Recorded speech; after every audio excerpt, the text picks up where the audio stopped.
Let's see. It says we're live. There's a 30-second delay. So, ladies and gentlemen, welcome to the Analyzing Andor with myself, Paul, and Nev. Both the gentlemen are from the Escape Pod cast, the podcast for all things Star Wars Galaxy of Heroes. Gentlemen, Paul, Nev, welcome. Hello, Governor. Hello there. So this week we are actually going to be talking about episode 4, 5, and 6. And we're doing it in threes. Yeah. So and you want and we'll explain this again in a moment when we go live on the Escape Pod cast channel. So I am very excited. I've been wanting to talk about these episodes for 3 weeks. I have bit my tongue. I am very, very much looking forward to this. Yeah, you sound like it. Because let's face it, right now I'm streaming a couple of different things. I've always got a book that I'm listening to. Right now I'm listening to The Hobbit, which is great. I just finished watching She-Hulk, which I'm very upset with. And What? How? No. Okay, with She-Hulk, they had me. I was entertained, and that's all I want. That's all I want is entertainment from She-Hulk. I don't care about She-Hulk. I just want to be entertained. The last episode really was like, what the hell am I watching? I thought it was hilarious. I thought it was an ingenious way to do it. It was clever. I mean, she's been breaking the fourth wall the entire series. Absolutely. I thought it was fun. It was clever, but it was too much fourth wall breakage. Now, it does explain a lot about Kevin Feige and his work as of late. But I understand a Marvel now because of it. But I gotta say though, Andor has been the thing that has been keeping me coming back. Like, it is happiness in my mind. And the one thing that bugs me, and it is infuriating to me, is it's weekly. I love the 3-part story arcs. I really do. But story arc 1 is slow. Story arc 2 builds up. And by the end of story arc 2, or by the end of the second part of the story arc, I'm ready for the thing to happen. But then all of the action takes place in the third episode, which is what we saw in episode 6. And will this happen again tomorrow with the start of the third arc? I think so. I think so. It'll be frustrating. By the way, we are live on the Escape Podcast channel. Thank you very much for tuning in. To my right is Thaddeus from Going Nerdy. And to my left is Nev from the Escape Pod cast. Hello, Governor. I have to get you back for doing it every single week. It's fine. You can do it. You can do it. Grundy, how are you? I gotta say, I don't know if either of you have ever watched the TV show Frisky Dingo. No. If you haven't, you need to. Especially season 2 of Frisky Dingo. Watch it during a political series or like a political time of year. It is marvelous. But there's a moment where someone pauses for dramatic effect, and every time they pause a little too long, and someone's like, and they step in with what they were saying, and they were like, I don't know if you realized how long you were pausing there. And it's wonderful. Grundy, how are you, sir? Welcome. So let's go into it, guys. Are we ready to talk about this? I'm ready. Mm-hmm. I mean, I've been ready, but our schedules and everything, wasn't working exactly. Oh my gosh. So okay, so here's the thing. So right now we start off Cassian and our main guy. What's his name? Liam? Charles, Timothy, Clem. No, not Clem. Skarsgård. Oh, oh God, what is the character's name? Luthen. So Luthen Yes. and I got it up now. Cassian and Luthen are they escape. They make it off the planet. All things are going well. And there's this moment between Luthen and Cassian. It's like, dude, I didn't come for this piece of crap. You know, I didn't come for this piece of thing that you had stolen. I came for you. Because it's you that I want. You're the character. You're the person that I need to get the thing moving that I need to get moving. It was right? like Grease. I was expecting Skarsgård to say, "You're the one that I want." You're the one that I want. Woo hoo hoo. Right? It is. It was, and like he doesn't win Cassian over. And I like that. Right off the bat, Cassian's not like, all right, I'm going to go fight the rebellion. Cassian is still out for himself, right? He has to be won over. And that is one of the things that I actually really enjoyed about this arc is we see a deepening development for Cassian. He really wants to set himself aside as like, I don't have a part of this. I'm just here for a paycheck. I'm here for a payday. That's it. But I'm just here so I don't get fined. Exactly. As he's, really, like what would have happened with Cassian? He probably would have just been fined, a slap on the wrist. It wouldn't have been a huge thing. They threatened murder, but but like, it's his interaction with this rebel group that I think is going to be the start of his coming over to the light side, right? It's not an initial thing, I think. I mean, he's more of a neutral character. If He you will. is. He is a Hondo Onaka, if you will. He's playing both sides, and what's interesting here though is this whole operation. So Luthen sets Cassian up with this team of rebels. He's like, we need someone to fly a ship. You're the perfect guy. You're gonna help them out, and then we'll see what happens. I'll give you, what was it, 20,000 credits? It was a substantial amount of credits, right? If you just do this job, or 20 or 40 or something. It was a lot. He's like, if you just do this job, you're good. And then we'll revisit the whole working with the rebellion, getting back at the Empire later on. Right? While that story arc is going on, we figure out that Luthen is this like antiquities dealer who has this bazaar of awesomeness. You are aware of some of the stuff in the background, oh my right? gosh. Okay, so we have Indiana Jones's whip, right? Which is just awesome for fan service, even though the director was like, no fan service here. I mean, there's tons of fan Star service Wars in all of this. Yeah. There's we don't know that it's officially Star Killers, but it's Star Killer's armor. It's armor that Starkiller wore. It's the little Caligari? ceremonial thing. Yeah, the Caligari of Hera. Of Hera, right? Yeah. What do we call that? Oh crap! A Twi'leki Caligari. Did you notice the son, the daughter, and the Yes, yes.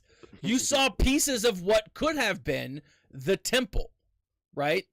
Now we don't remember this took place after Rebels. No. This took place before and during Rebels. This is 3BBY. Yeah. This It is says it. and It Rebels says it. ended. It says 3BBY. And Rebels ended around 5-4. So this could be the excavation of that we see at the end of Rebels. Yeah, when well, they're that's my point. excavating it. Yeah, that's my point. Is that this is probably something connected to that temple, right? something connected to the world between worlds, which I think if it is, that's pretty ominous for the character of Luthen, right? We don't necessarily see Stellan Skarsgård in any of the other movies, so, make assumptions and whatnot. But did you notice the Jedi holocron? Did you notice the Sith holocron sitting right next to it? I did not see the Sith. I blatantly saw the Jedi holocron. So there's because the Sith holocron is the pyramid, right? Right. Yeah. Okay, I just rewound a little bit. Yeah. I see. Jedi holocrons are cubes. And Yep. the thing that I thought was fascinating though, and I don't know, maybe it's just me, but like I've always imagined them smaller, and Well, that's because you've been to Galaxy's Edge and got the toy. I have been to Galaxy's Edge, but like looking, I mean, we see. Let's just kind of like hold off on the fanboying of all the items, because a lot of that stuff's going to be fake. That's true. It's going to be they're going to be fakes, and they're going to be replicas. They're not going to be actual. It's not going to be an actual Jedi holocron or a Sith holocron. Right? It's not going to be in an antique. It couldn't be. No, no, absolutely no. not. I'm with you. I'm with you. And so, like, I would love to have it be right. I really think you're right, Nev. I want it to be. You want those it to things. be the real thing. I really do. It's not. You've got to think about this. You've got to think about this. Logistically, it would. Every one of those items, required huge amounts of story and narrative in order, to be pushed along, in order to find stuff, stuff to be in movies and comics and stuff. You can't just pile them all into one place. In one place, as if possession of them has no life and death meaning to them. Which is usually the case with items like that. I just want to point out one quick thing. Who do we know that liked to gather antiquities for dealers? I would say from old canon or new canon. Both. Thrawn was more painting. No. Like I gotta say, Thrawn like that's art. Thrawn looked at everything, man. Anything cultural, art primarily. Thrawn primarily looked at the art that was hung on walls, paintings. That was his primary. That was his primary way of him being able to determine and get inside the head of the species that was his potential opponent. Yeah. I'm just to be honest with you, the whole antique dealer that I'm just kind of, I've been brushing that off as just it's just this guy's backstory. I'm not looking too deeply into it. I'm not fanboying about anything in the story. I'm concentrating more on what's going on dialogue wise. First off, I think you're right. Dialogue wise, this is the best dialogue I've seen in any Star Wars TV show / maybe even movie. But you see, if they were to bring Doc Aphra into this, Doc Aphra would more than likely be a character brought in for use for the Empire, not the Rebellion. Oh yeah. Although I have no doubt. I mean, there's she would legitimately take a contract for the Rebellion. I mean, there was Han, Leia, and Luke and Chewie crossovers with Doc Aphra all the time. Yeah, I'm just saying that. So that's happened. So that has occurred. But then so it's not entirely impossible. I just think that they're not going to cast Doc Aphra correctly. I think that there's only one person that can play Doc Aphra. There's literally only one actress in the entire world that can play Doc Aphra, and I don't know if they'll cast her for it. I'm curious who you're gonna say. It's Brie Larson. Yeah. Brie Larson is the only character. The facial features that you see from Doc Aphra, all those, the resting bitch face. Oh my god, I'm so annoyed with you. Those are facial expressions that come naturally to Brie Larson she wouldn't have to act that much. It's like Brie. It's a perfect role for her. Just imagine you're a narcissistic archaeologist. You don't give a shit about anybody else. You just want your eyes on the prize. I'm right there, man. I Nev, you and I have talked about this. When you said that, about this before, I was like, is he going to say Brie Larson? Because if he's not, then I'm going to be mad at Nev because you're right. No, she's the only person. She's the only person. We're going down this wormhole. All I was saying was the person who collected it for Lars could be total speculation. Dr. Aphra. Could be Dr. Aphra. We also have the guy that works with Luke and Poe Dameron in episode 7. I forget his name. No. I think he's also a Skarsgård. I'm trying to think of the character for a moment. The name escapes me, but regardless, the guy that works with let me look it up. And Luke in episode 7? No. He doesn't work with Poe and Luke in episode 7, but he works with Poe in episode 7, and then in some other stuff. He works with Luke. The Force Awakens. That's the name of it. I have no idea what you're yammering on. Anyways, he works for the temple, or the people who they don't serve the Jedi, but he works with people who study the Jedi. Lor Santeca, that's his name. Regardless, there are people on both sides. We know that that there are people on both sides who collect Force from the very beginning. Very beginning. Now here's the thing, though. We also know that he has something. Luthen has something that he gives to Cassian that is valuable, and it's that crystal. It's a kyber crystal. It's a kyber crystal. Sky blue kyber crystal. But no, it's something. It's a sky. It's not just sky blue though. It is sky blue. Obviously, that's the color of it. I thought that's what they called it. It was the sky blue kyber crystal. But it's something specific about the kyber crystal that is, it's a sky crystal or something to that effect. It's not just the kyber. It's not just a blue kyber crystal. That's the point. That's the thing that I'm making. And he gives it to Cassian as collateral that he's gonna get paid. Yeah, essentially. And it's special because you can see them, and I've brought the moment back up. He looks at it before he gives it to Cassian. Like, do I trust this kid, this guy with this crystal, or do I try to persuade him some other way? It is a sky kyber. That's what I thought. It's a sky kyber, right? Okay, so I added the word blue. No, Sorry. but I think that's going to be a distinction that's made, a sky kyber, right?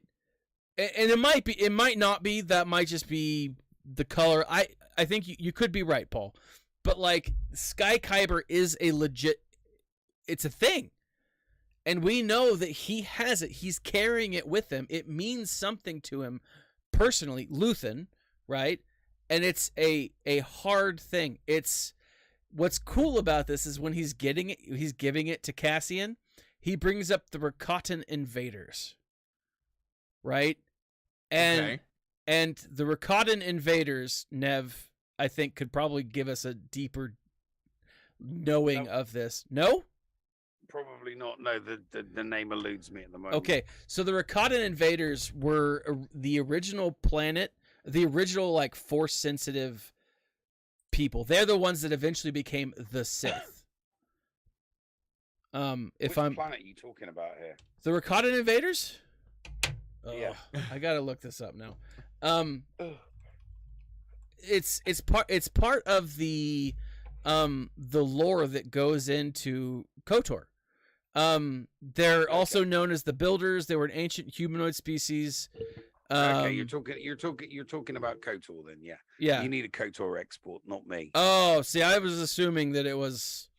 No, I just I'm not- assumed I'm not- all I'm of not your an knowledge expert was. in- I'm not an ex. No, I'm not. No. KOTOR video games is not something I'm an Okay. expert in the lore to. So they are the rise to the infinite empire. Then they encounter the Jedi and a bunch of other stuff. So like, Just went past 500,000 channel points. ooh, congratulations. So I think that there's more to this guy than just props, Nev, and that's my whole point behind this. With the Skykyber, I think that like some of these things and that those holocrons may not be real, because in my mind I'm like, how would Palpatine not have seen those or sensed them? You know, how would they fly under his radar? They're just in his back room. It's not like you know, it's not like he's hiding them. You don't keep your forgeries up front. You keep your forgeries hidden in the back. Yeah, well, and like that's the point. Like I think that it could be something that I think there's more to this guy, and I think we're going to see a lot more to him. Very excited to figure out more about Luthen and his story, because we know that he's connected to Mon Mothma. Now, one of the interesting parts, and outside of Luthen, and one of the most interesting parts of episode 1 is this introduction of Mon Mothma. We see she has a family, she has a daughter, but daughter's not introduced into the next episode. But Mon is connected with Luthen, and Mon wants to bring in another character, another player to the realm here. Lots of people are speculating that it could be Bail. It would make sense if it was Bail Organa. I think 100%. But I think Bail Organa is going to be brought in to clean up a mess that Saw Gerrera is going to make. Okay. So that's just my thought. Well, one of the a shot that we missed in there, or a scene, was on Coruscant. We got the introduction into Andor of the ISB. The Imperial Security Bureau rears its head into the series officially. Yes. We had Nev was speculating, I hope I see the ISB. I hope I see the ISB. It's now in the show. What was your thoughts when Deidre Marrow talked about the ISB, Nev? Not evil enough. No, they're not evil enough. Not They're yet. not dark enough. I'm sorry, but they're running around like Bureaucrats. Functionary bureaucrats. Yeah. Not imperial officers or imperial agents with the power of life and death.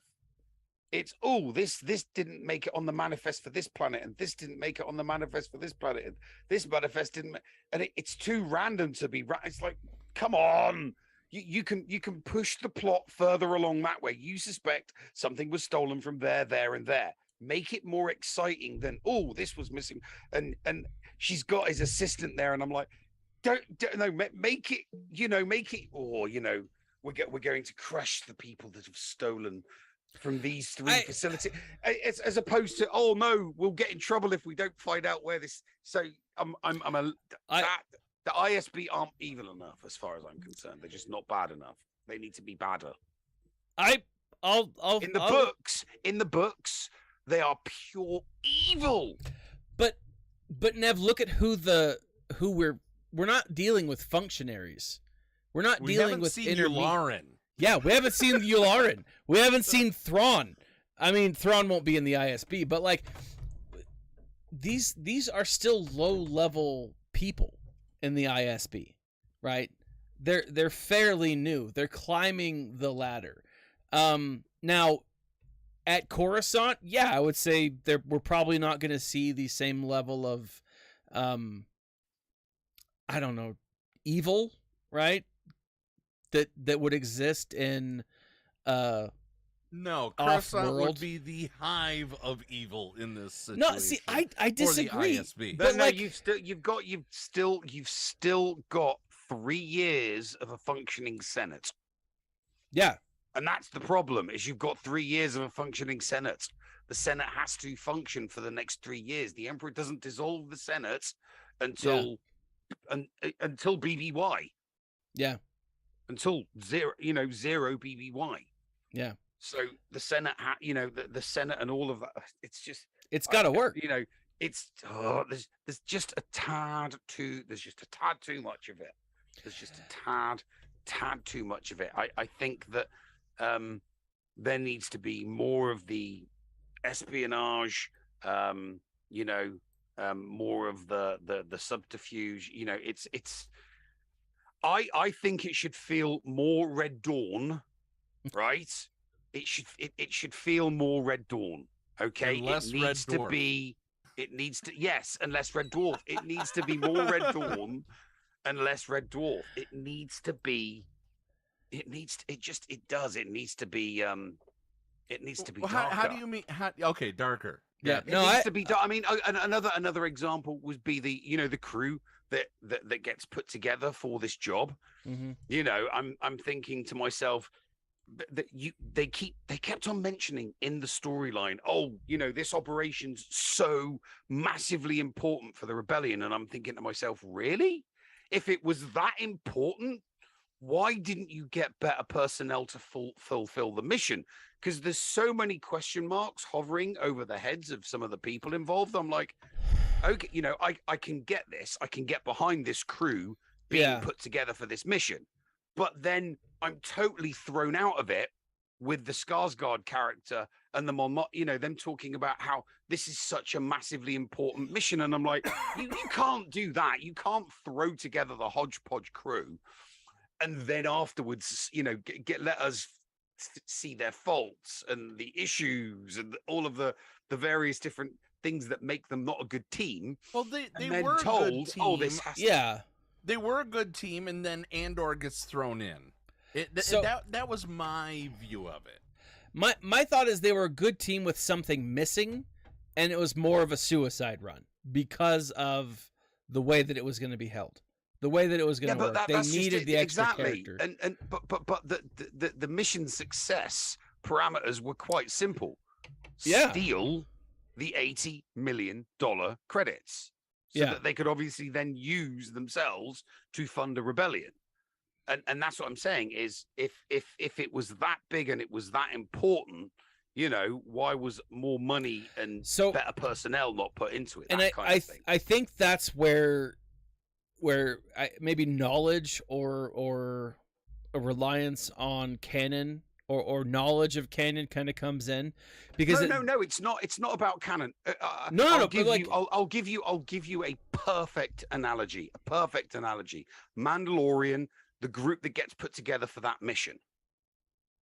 That group was put together because it had the necessary skills and talent to carry out what was needed to achieve with it. Why weren't the same principles applied for this important stealing 80 million credits mission? Because this is a burgeoning rebellion. There are not enough people who are willing to buy in to the doctrine, to the depravity, against the depravity of the Empire. They haven't seen it yet.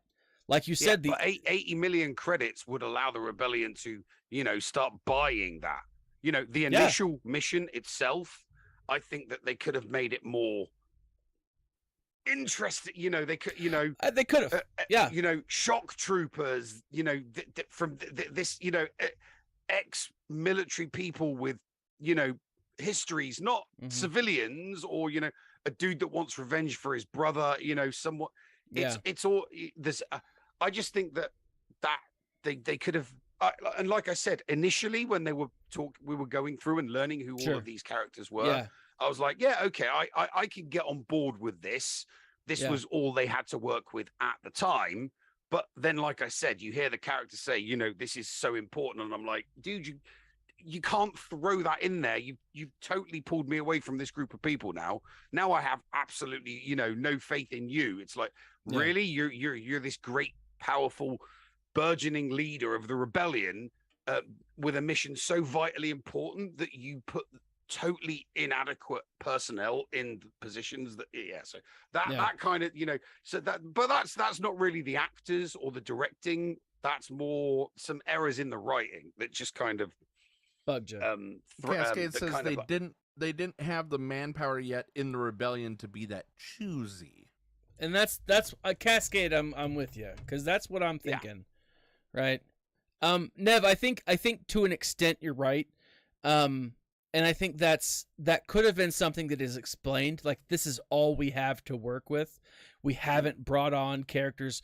We have a mention of Saw Gerrera and another partisan whose name I forget, but like, it's not he wasn't a character that I knew, and so. Maybe it was like those characters are doing something and we're not sure we trust them just yet. And so these are the ones that we're left with. It's just that when we've had scenes like this, they've been kind of like swashbuckling, that they've been a lot more entertaining. Yeah. Perfect examples of that, perfect examples of that are in the Mandalorian, are in the Mandalorian. Yeah. They just are. Yeah. Well, I mean, we didn't have a Twi'lek that hisses at people this time, though. That. See that, and that was what did it. God, Tonks, just stick to Harry Potter. Yeah. And Game of Thrones.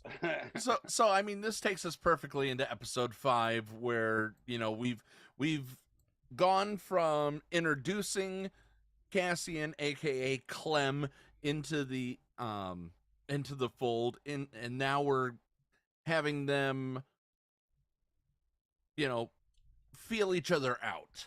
Yes. Different than feeling each other up. That would be weird. Very, very, very different than that. Yeah. But we also get the, what was his position? Inspector? Yeah. That was fired, and oh God, I hated his mother. Oh my gosh. I am okay. So I gotta give a shout out. Actress. They gosh. They got an excellent yes. actress to play the mother. This is the Joffrey of Star Wars. Like, I hope that she meets her very own Red Wedding. Or whatever that one was. I forget. Spoiler alert. Well, it wasn't the Red Wedding, but whatever. And if you haven't seen Game of Thrones at this point or read it, that's on you. But still, you don't know what I'm talking about till you read it or watch it. Oh my gosh, I hate her so much. I am so upset with her. But there are two things that I want to bring up here. And it may be because I'm a little heavier set and I enjoy the finer things now that I'm a little older. I enjoy eating food, right? Like most people, but I'm very choosy about it. Did anyone else notice that he had cereal for breakfast? With blue milk? With blue milk? Yeah. And I'm looking at it right now, there is a Melu run fruit on that table. I don't know. I would just thought that was awesome. Small details. And I look forward to the day when I can buy my own. I'm assuming that's chocolate mint cereal. I'm not entirely sure. It feels like it's. I do have some Count Chocula in You're focusing on the cereal a little bit too much, Dad. I had to. I hated the mother so much. So much. But she brings up an interesting character, the uncle. Yes. We don't get the uncle's name in this episode that I don't remember, at least. Did we? I think we did, but regardless, I mean, it's a name that just sounds sleazy. Yeah, Cyril. No, Cyril's the name of the kid. Cyril's. Yeah. It doesn't matter. Clearly, this guy is going to have something to do with the. With the underworld, black market. It's going to be something black market. And it makes me wonder if he's going to somehow get in with Cassian and crew and then do a turncoat. Well, it's no. It's not so much a turncoat. The thing is, I think that they could have done something interesting with this character. I think it's two-dimensional. It's revenge. That's it. He is, Yeah. you know, his story is just going to go from episode to episode to episode, and he's just going to get closer and closer and closer to Cassian until we get an episode where he has his moment for revenge, and we don't know whether he'll go for it or not go for it. Yeah. I don't That's think it. he'll go for it. I think he his- becomes part of the rebellion. Yeah. I think his forward moving storyline is ridiculously predictable.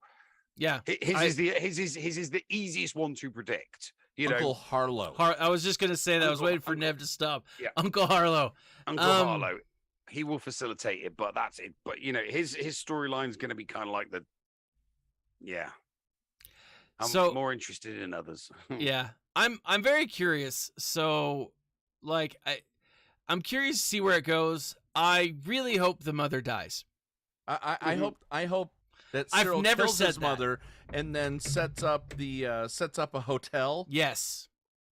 Yes. and then dresses in his mother's clothes. Oh, that's psycho. Never mind. But I think it could work in this situation very easily. Yeah, no, it's revenge, revenge, plain and simple.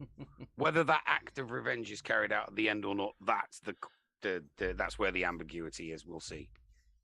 Now, so one of the things that's interesting is tattoos of this. And it's the next scene in episode 2. But it was something that stood out to me. We have this Episode 2 of this series. Episode of this 5. series, episode 5. I apologize. Thank you, Paul. So we have this guy, let's see, Arvel Skeen. He's the one that kind of, like, I don't know, he doesn't trust Cassian at all. Throughout his time there, he's just like second guessing everything. But one of the things he notices is there's a moment where he's cleaning himself, which is a weird way to say that, but he's bathing of sorts. And he's showing Cassian his tattoos. And one of the tattoos is called By the Hand. And I wonder a lot about that, because there's a few of them that he mentions that I think have some meaning to it, but like they specifically call out this one. And I wonder why. And part of me thinks that there's a connection to some former stormtroopers that didn't like what the Empire was doing and decided to go off on their own, right? And maybe try to, I don't know, do the... You know what we need is an entire section of this show just so that you can do your own private little Easter eggs. I think so. Because that's one of your Easter eggs. Like when you thought there was some, I'm not sure, not in this one. I think it was when we were talking about the Book of Boba. You were adamant that there was an Easter egg in there for the Inferno Squadron, and we were like, okay, Thaddeus, put your tin hat away. I loved when I realized that, thanks to Thaddeus. So yeah, you're welcome, Paul. You're at least welcome. my efforts are, I don't know. No, but like my whole point is they sat down and they talked about his tattoos for a good like 45 seconds, which isn't a ton of time, but why take the time unless you're going to reference it later on, right? Why do that? But okay. I don't think it's just character development. I don't. The thing is, I don't read too deep into why they put something in anymore. To be perfectly honest with you, and there might be nothing to I it, don't Nev. think too deeply into it anymore. Sometimes I just think, okay, it's either an Easter egg or it's fan service. Yeah, and it then could I be. just move on. I mean, you don't think this is a call to Mara Jade, Nev? No.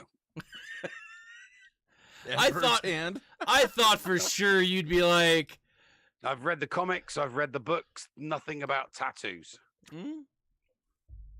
Nothing just about because it's tattoos. not mentioned doesn't mean they didn't get drunk one night. And here's the thing: the stormtroopers that she works with, the renegade stormtroopers that she works with, Wouldn't have joined the rebellion. That doesn't happen until afterwards. That's true. And That's Mara true. Jade doesn't become an Emperor's Hand until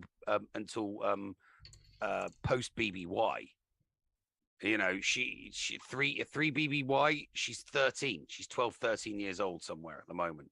Oh. That's not to say that there isn't another Emperor's Hand somewhere, but because I don't know the exact. You don't think year, that Emperor's the Hand point could be where he Skeeve? created his hands, because he had. You got to remember, you know that Yeah. the Emperor's Hand. There was two. There was always two. Yeah. But we So- only ever knew about So, Mara Jade. Crate Head, by the way, the barcode, it's a prison, by the way. I don't know if you know that. Which one? Crate Head. Oh, is it? Crate Head is a prison that they put dissidents in and give them a barcode on their chest. Okay. So that's what he meant by that. The by the hand, Yeah. likely I'm guessing, stealing. Yeah. That's Yeah. my guess though. Thief. Yeah. A makes little sense. less brutal than cutting your hand off. Exactly. Like they do. Like they still do on this world, on this planet. Sometimes. I mean, but So, you can always get new hands. Branding has been a way throughout. But you have to become a mod and then get a Vespa. Yeah, that's true. Yeah. So- But branding has been around for a long time though. Yeah, it has. Culturally, all over the world, like exactly. They would do the same thing in Viking culture as well. You know. Yeah. People that got banished would be branded before they were sent off. So, one thing that we missed in episode 4, but kind of we see the aftermath of is the dinner party with Sly Moore and crew. Mon Mothma, her husband, hosts this dinner party with the upper echelon of the Empire, right? And Are we all just wanting to punch Mon Mothma's husband?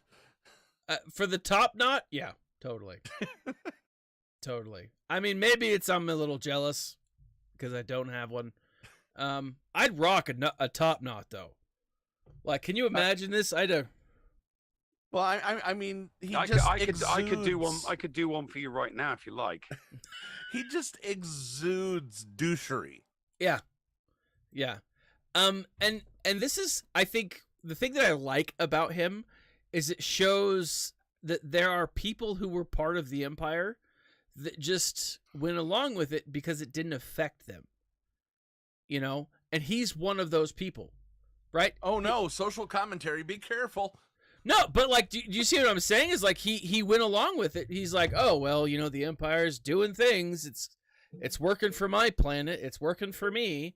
Because I'm here on Coruscant. Please don't cancel me. Yeah, it kind of is, right? I mean, it's kind of. It's not. You disagree? No. I got bored very, very quickly with the dinner time conversation. I tuned out to it. I literally did. I tuned out to it. My eyes glazed over, and I was waiting for the scene to finish. Because when it comes to these Disney shows, when it comes to family scenes, yeah, the writers in my mind, it's like fuck. Let's just come up with something stereotypical. Oh, the asshole dad and the pain in the ass daughter that won't do what she's told. Yep, we'll go with that one. And then, like they did it with the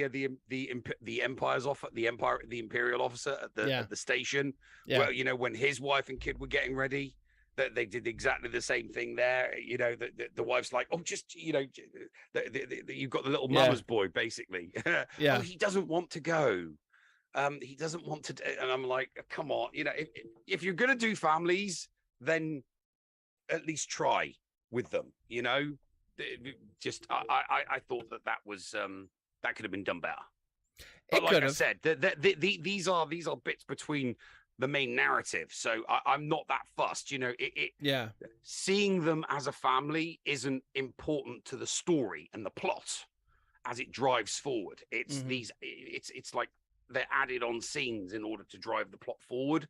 So even though I'm not really taken by them, they're not important enough that it spoils or ruins the plot. I don't think, she's very single-minded, Mon Mothma, about how she wants the rebellion moving forward and what she wants to do. And I don't really think that, her family has, that much influence in the direction that she's going anyway. So I don't think that the daughter and the husband have any real importance. And see, that's where I think she has plot armor.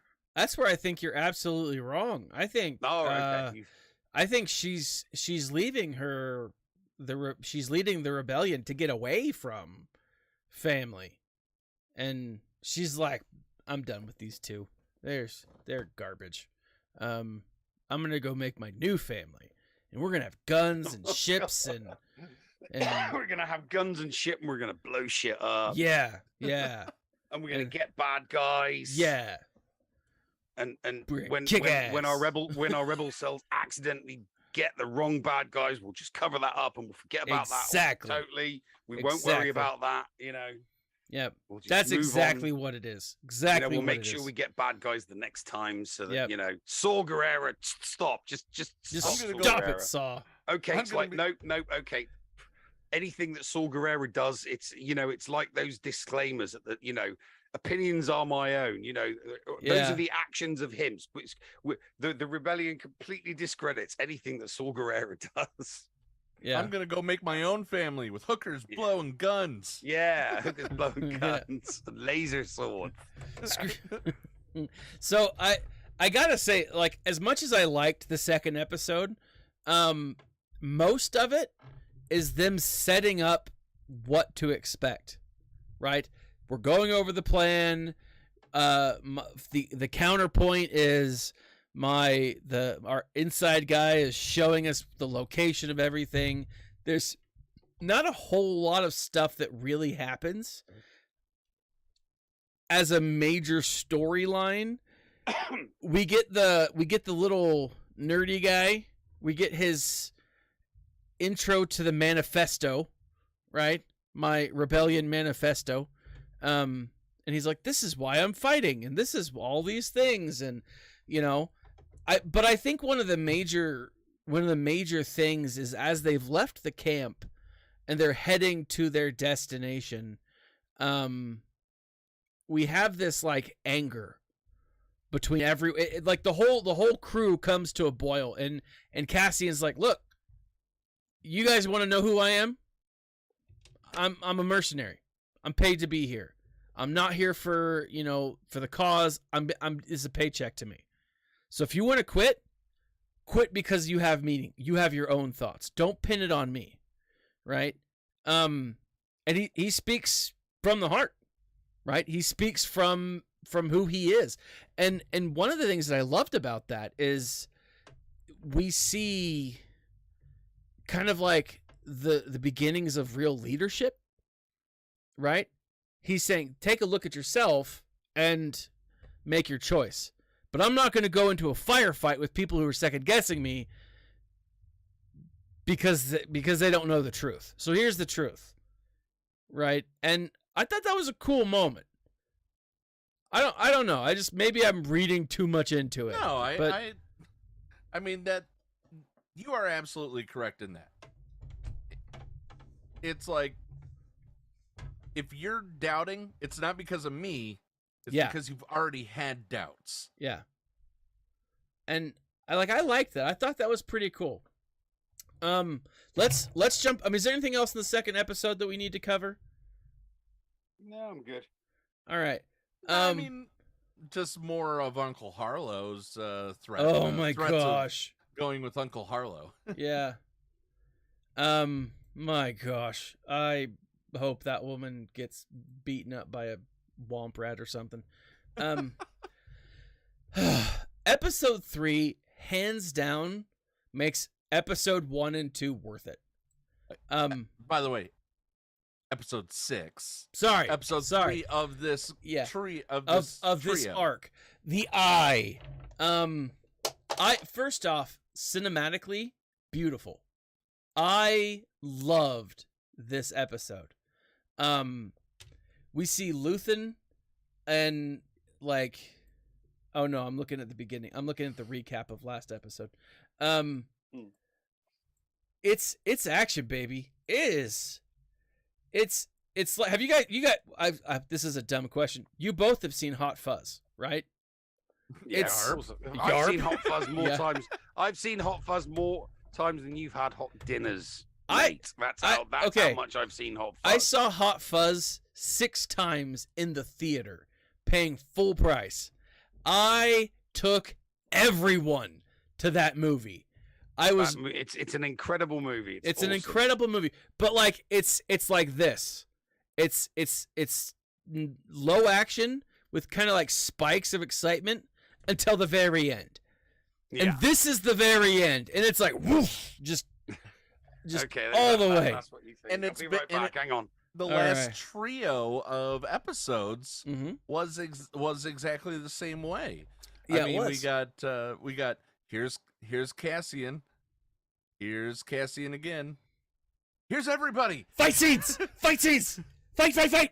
It's what's interesting to me too, and so on a side note, so far Andor has been one of the like poorest reviewed shows. Like it's not pulling the same numbers as a number of other like streaming like other Disney shows that have come out recently. Even She-Hulk got more time, like more watches than this. And I think it's partly because of that. It's partly because episode 1 is kind of slow. Episode 2 is a little faster, but not by much. And then it's episode 3 that kicks in, and then at the end of then it's back why down. they released it 3 episodes That's to right. start. They were like, here's a trio. You know, Yeah. here's a trilogy that was most likely going to be a movie, but Yeah. never mind. We're gonna chop it up and make it a. This you is know, the it was only too Disney, short to be a this is- movie. This is the only Disney product I'm consuming at the moment. But that I haven't watched anything. I haven't watched anything recently by Disney apart from this. yeah, I mean I'm not gonna because I don't wanna. I do, and I there's things that I've enjoyed. Like we were talking earlier about She-Hulk, and it's like I'm gonna watch it because I'm interested, but I have no buy-in. I'll stick with the comics. I know, I'm happy with I'll stick with the comics. but I had a buy-in, but I enjoyed it. yeah, I thought it was fun, right? I didn't take it seriously at all. There were definitely things there's no way Daredevil would have hooked up that quickly. No way. No, I mean, don't get me wrong. She-Hulk, Tangent alert. She-Hulk, she very attractive, but he's blind. He can't see that. I'm sorry. Anyways, but like I am. My point is, I am consuming the other Star Wars. I am consuming other Disney, but a lot of people aren't. And I think part of it is because they don't know what to expect, and it is a roller coaster. But this doesn't have the people with the pew pews and the laser swords. I think that's another thing that I think people are not expecting. And there's no Baby Yoda. Unfortunately, there's not. But that's actually, admit it. We talked about it when we did Talking Mando season 1. The child, we were all flipping our lids. We were all, going crazy over this. Yeah. And that's what hooked people with the Mando. Mandalorian. Yeah. And then Obi-Wan, I mean, it's the laser sword people, and also Ewan McGregor and Hayden Christensen coming back for this. Yeah. People looking forward to, including Nev, Ahsoka. Yeah. Mm-hmm. So it's a type, right? They have a type. And I think I've said this before, what I like about Andor right now is this feels very much like reading a Star Wars book. It is. Yeah, I said that last episode. Yeah. This is absolutely broken up into a Star Wars book. Yeah. It's good storytelling coupled with good writing for the most part. Sure, there's things we can nitpick and we can, wish they had it done differently. And I think we all have at least one thing that they probably are like, all right.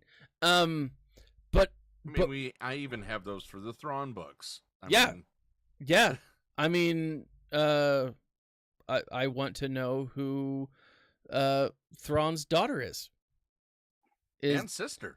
I don't wanna care know about more about the sister. I don't care about his sister. I'm pretty sure that's his daughter, right? I think that it's his daughter. I think Aldhani and Thrawn hooked up, and they got a little baby Chiss there, right?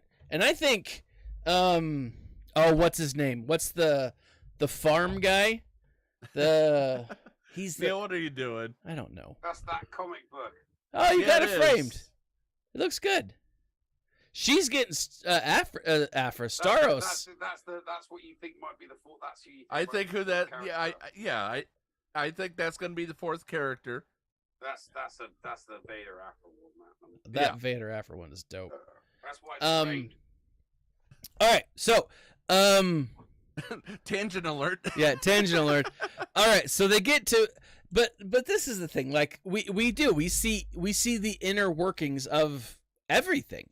We see the chief, the what do you call it? The guy who's in charge of everything, a lieutenant, the captain, or I forget his name. Commandant, yes. And then Commandant Behaz. Behaz. We have the beehive.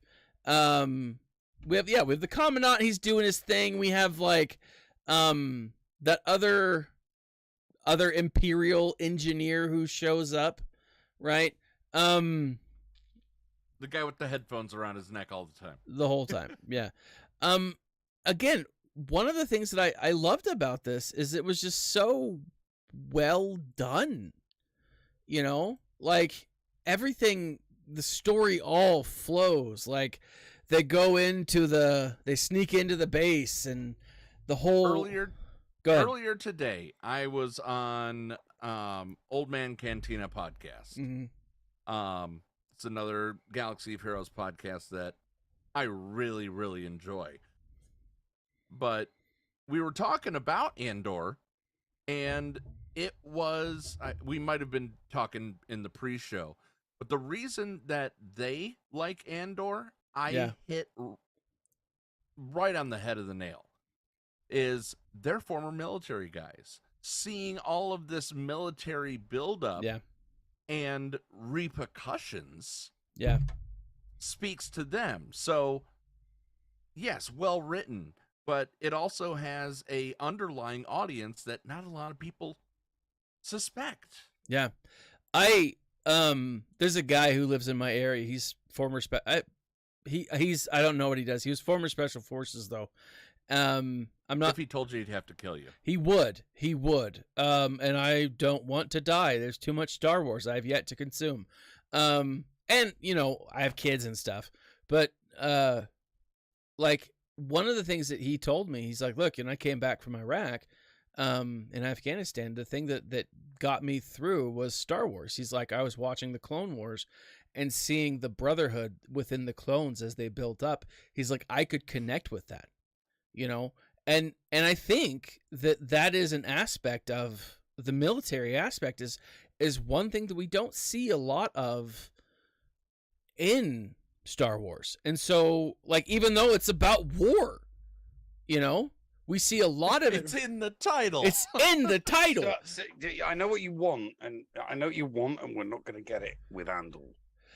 I don't think that it's this is not like that military camaraderie that you get from Choices of One. Oh no. From I don't think we will either. From Allegiance, it's not like that.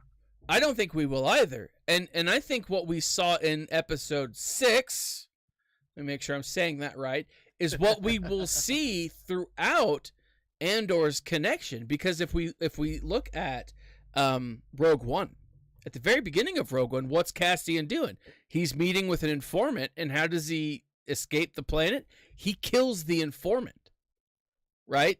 So, oh my gosh, yes. like, he shoots the informant instead of like taking him with him, and you're like, hey, you know, you're gonna die, and so it's between you and me, and I'm not unhealthy. Like, I can flee. So I think that we're gonna see that, because we see, and we'll get to it here in a bit, we see what happens to this team. You know, I think he's going to be kept a bit before the end of this series. I believe we're going to see Cassian and Bodhi Rook in the same cell as they were in Catalyst. was Cassian and Bodhi Rook in Catalyst? I thought so. I'd have to go back and look at that. I'm trying to remember where I gained that knowledge from, that Cassian and Bodhi were in the same cell, and that's where Bodhi introduced Cassian to Saw. Huh. They can't No. now, because that would that would just throw stuff that happened in Rogue One into complete chaos. All right, Not necessarily. No. They can. They made Rogue One. This is not a movie that they didn't make, that they're trying to make their stories fit into. They made Rogue One so that they can make their own TV shows fit in perfectly with Rogue One. Yeah. If they can't even do that, then they're totally incompetent. There's no need to change it, or just for the sake of this series. You know, that they can't put those three characters together in an episode without it totally making, you know, Rogue One not make sense. Because people will be like, hang on a minute, they're in Rogue One and they don't know what's, yeah, it wouldn't make any sense. It wouldn't.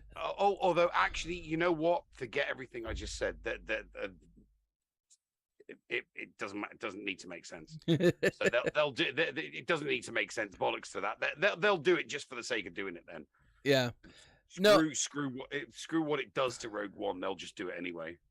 So I don't think that they'll do that. I think that they won't do what you're talking about, Nev. I don't think that fear is not something that we necessarily. Yeah, putting Saw Gerrera, Bodhi Rook, Cassian, putting any of those three in a scene together in an episode of Andor would just. I'd be out.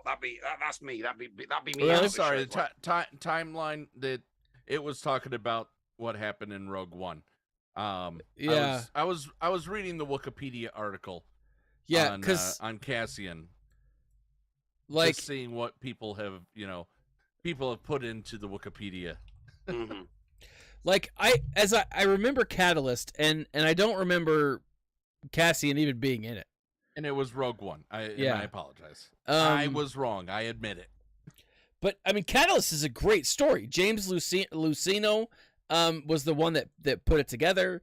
It He's a focuses. good Star Wars author. He is a great Star Wars. He's a good. Author, He's a very good. Not that many stinkers to his name. No. Primarily, really, really good books. A couple of mares in there, but not everyone does bang. You know, not every author has bangers. You know. Yeah.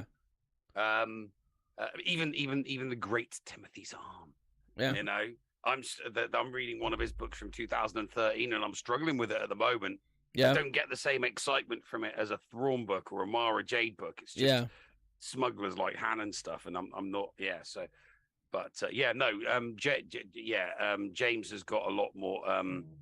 JL's got a lot more in the positive column than a lot of other Star Wars authors. He knows how to put together a good book. I agree, and like I don't think that we'll see those together. Because I think that the connection will be for Cassian. I think the Saw Gerrera connection will be quite possibly Luthen. I think Luthen or even Mon Mothma will bring in Saw Gerrera. Here's the thing, that whatever characters they bring in, right? Andor, because Andor does need to go. It does need to get a little bit darker. Yeah, I really do truly think it needs to get a little bit darker. It doesn't need to go full Game of Thrones, but it needs to start. But the thing is, it will have to go regular Game of Thrones. If they're going to do any more seasons, if they're going to do 3 seasons of this, because they started at 3 BBY, which tells me that they've left it open for 3 seasons to take it to BBY. So, all right, but they are going to have to, whatever characters they bring in, they're going to have to kill off characters left, right, and center, because what they're doing is extremely dangerous. People die left, right, and center during insurgencies. Look at Red Dawn. Look how many they start with, and look how many they end with. You know, Yeah. That's what happens, so they're going to have to bring in a bunch of characters. Yeah, the Russians lost a lot of factors people. that are just going to get slotted left, right, and center on various different missions. It's why you don't invade, what is it, Minnesota, Wisconsin? I forgot which it was. Manitoba. Did they invade Canada by accident? I feel like it's been a long time since I've seen Red Dawn. But no, I agree. I 100% agree. Oh no, are you saying Red Dawn, the Arnold Schwarzenegger movie? No, Red Dawn Red with Dawn, the Patrick Swayze movie. Okay, that's what I was thinking. And then later remade by Chris Hemsworth. Yeah, which was garbage.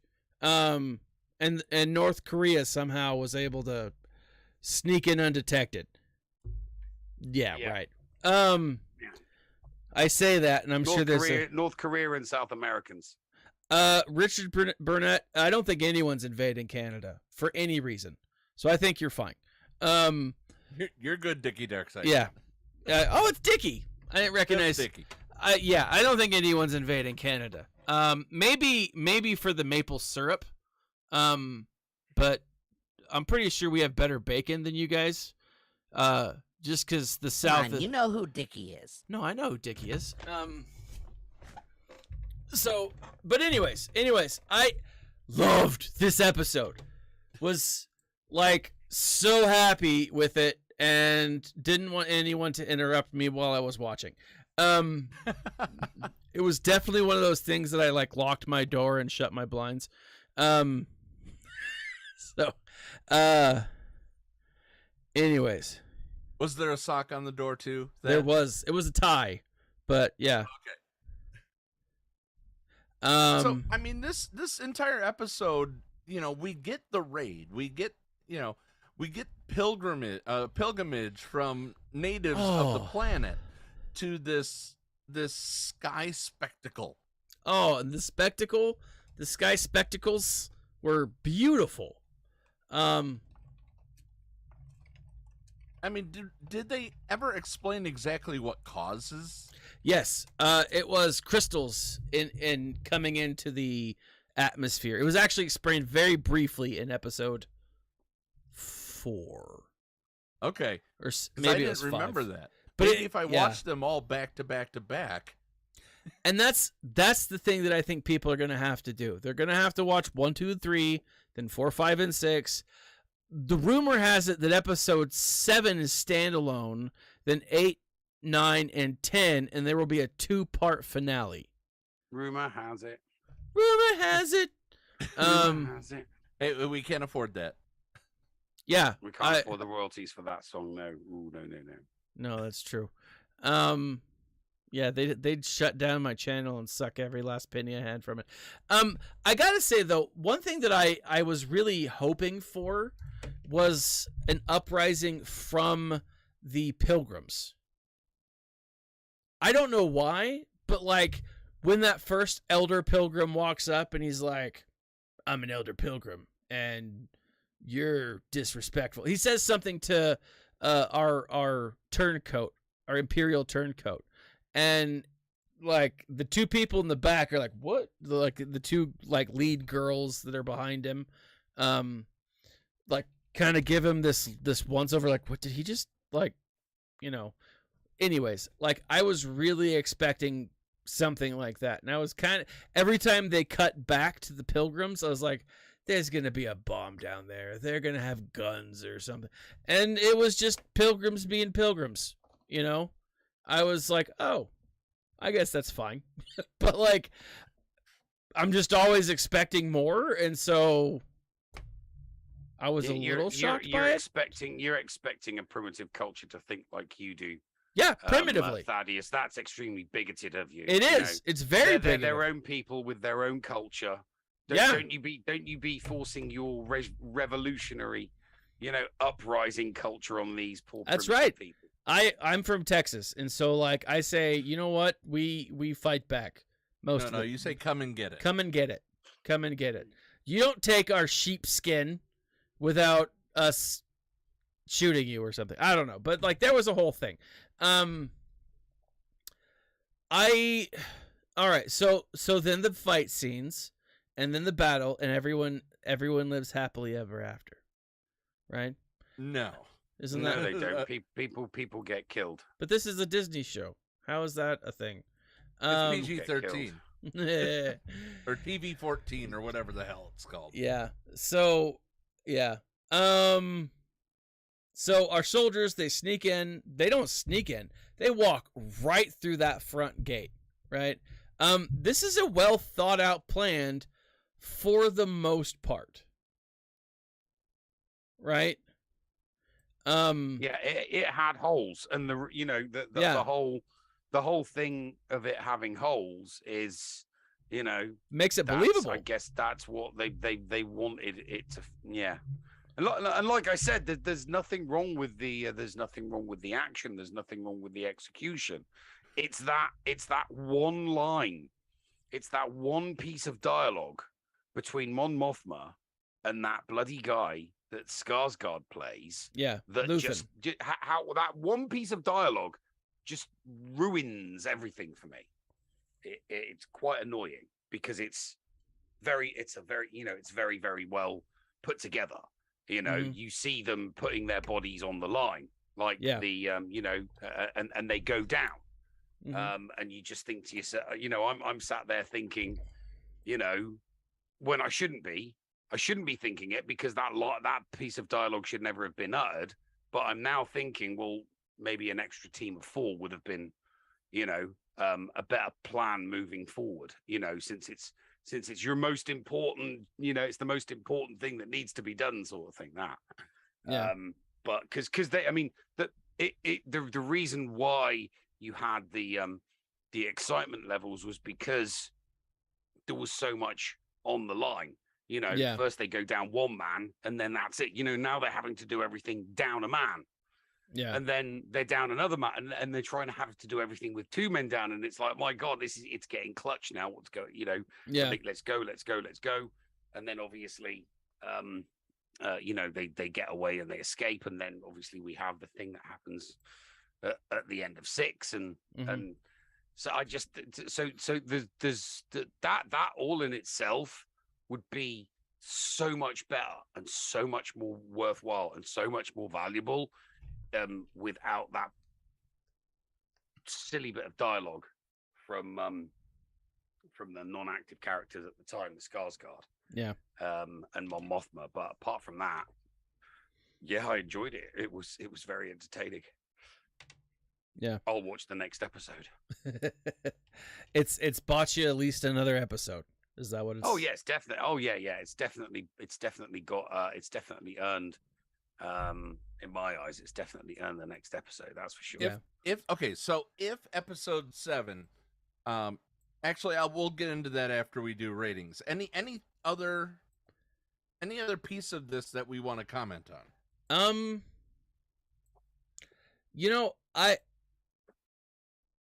Nothing that really stands out. I was really impressed by. Obviously, I'm always impressed by the cinematics in the cinematography. The cinematography. It was beautiful. The chase scene, the way that it was played out, the kid essentially sacrificing himself to get the crew out. I liked that the Skellen, the Skeen, thank you. I like that he was not to be trustworthy. Like in the end, it's like these are still the people that you're working with, and what I liked about that is that's what a lot of the Imperials and people who didn't want to join the rebellion, that's how they viewed many of the rebels, as these, well, they're only smugglers and scoundrels and the bad guys, and they didn't want to join. And so it was that's why if I was Skarsgård, I'd have hired bounty hunters for this job. Yeah, it probably would have gone better. I'd have done a full team of mercs, just like a full team of mercs was hired for the job in the TV show The Man. And they took a full crew when they had to go do the Mando's in the Mando season 2, where you had the 3 Uber ladies and Mando, and for that rate. I just, me personally, seeing how important the rebellion was and getting those 8 million credits to be able to fund the rebellion even more, it definitely he definitely maybe the whole point of this ragtag bunch is to show just how military naive the Skarsgård character is. It could be. Rule of 2: climb, climb, climb. Yeah. But yeah, no. So maybe his military ineptitude is going to be. Maybe that's the reason why Mon Mothma wants other people bringing in. Maybe they. Maybe we get. Maybe we get Akbar in, or maybe we get. One of the. Maybe we get General Nadine. Maybe we get a military mind in here. To be able to, bang heads and say, yes, oh yeah, I heard about that mission that you put together. Completely amateur hour. You should not be in charge of clandestine operations anymore. You can deal with, there needs to be a military figure that steps in, whether it's Dodonna, Nadine, doesn't matter. They've got plenty of generals that they can choose from that can come in and actually do the planning. Rom Coda. Huh? Rom Coda? Whoever. What? Do you Rom Coda? Starkiller's guy? Whoever. I'm just saying that'd be dope.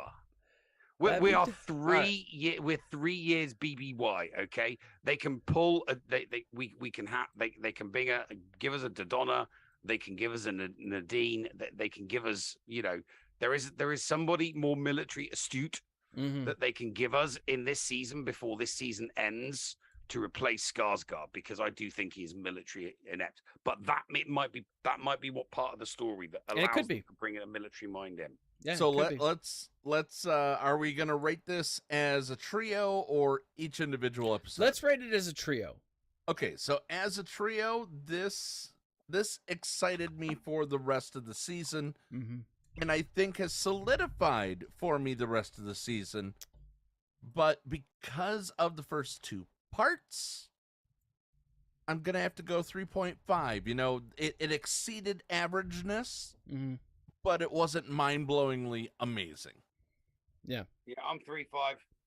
All right, I do it more often than I should. I'm sure I'm a 4.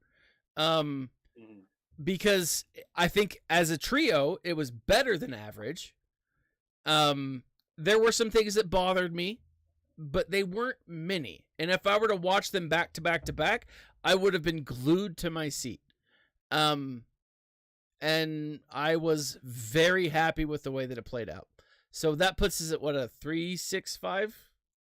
3.65, 3.7. So, all right. So tomorrow is the next episode. Any predictions as to what we will see? Lasers, ships, Mon Mothma. What about lightsaber Andor, ships? Diego Luna. I bet we're gonna see. I bet we'll see Diego Luna at least once. Unless it's like one of those episodes of Bad Batch where Yeah.